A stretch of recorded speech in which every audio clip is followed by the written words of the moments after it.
This week on the Retirement Quick Tips podcast, I'm talking about the upcoming presidential election and what that means for you, your investment portfolio, and your retirement. Now, of course, we can't predict the future and things always play out in wildly different ways than what we anticipate. But the good news about both candidates is that we kind of have some idea of how they're going to govern. Obviously, Trump's been in the White House before. Kamala was the vice president for the last 4 years.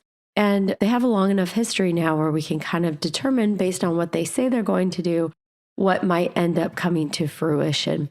And yesterday, I talked about how markets have historically fared in election years and under various combinations of Democrats and Republicans in the White House and Congress. So today, I want to do a deeper dive in looking at the election's implications for investors if Harris wins. And then tomorrow, we'll look at the same scenario under a Trump victory. Now, because this is a podcast about finances, I'm only focusing on policies here that are likely to have an impact on the economy and the markets. It is far outside of my wheelhouse to comment on much else here or to draw any type of conclusions about other policies like social policies, things like that. Okay, so before I talk about the specifics of a Harris presidency and what that might look like, let's look at a couple of common themes no matter the outcome. Now, the first one is either president is likely to have a divided government with narrow party majorities, no matter what the outcome. And this is actually a good thing because markets do best under a divided government. There won't be sweeping policy changes like you tend to see when one party controls both the White House and the Congress with an easy majority. The second thing is that the national debt and the budget deficit, in other words, what we spend is outpacing the revenue that's coming into the government. Both the national debt is going to grow. The deficit, the budget deficit, is expected to continue to increase under both presidents. And if you look at their policy proposals and you run the numbers on that, which is pretty easy to do, you see it's by a pretty wide margin. So the implication there is that inflation will likely continue to be an issue. And it's complicated how we get out of this mess of rising debt, especially as it grows as a percentage of GDP. It is complicated how we get out of this mess long term. So let's talk specifically about the implications for investors if Kamala Harris wins.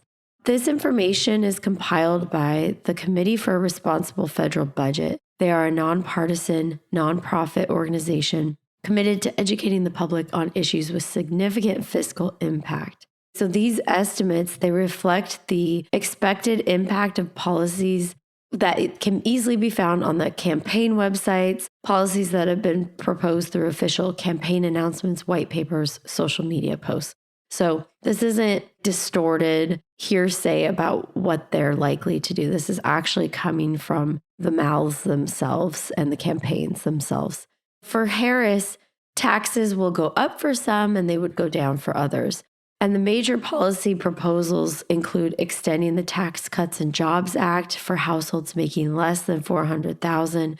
But then to offset the increases in spending, corporate tax rates would also go up from 21 to 28% as proposed by Harris. Capital income taxes, net investment income tax, and Medicare taxes would also increase.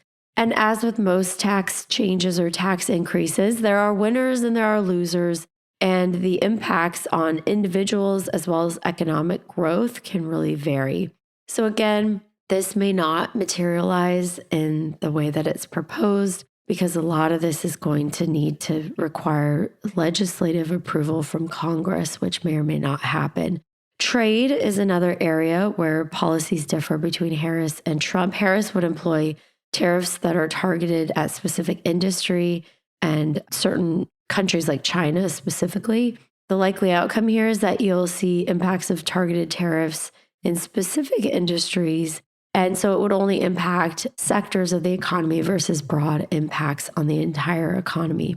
Harris also plans to raise the federal minimum wage to $15 an hour from the current $7.25 an hour, expand student debt relief, expand antitrust initiatives and enforcement.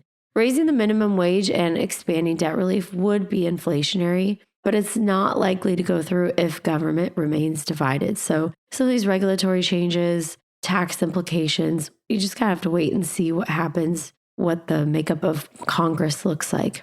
All right, that's it today. Thank you so much for listening. I'll talk again tomorrow about the implication for investors if Trump wins.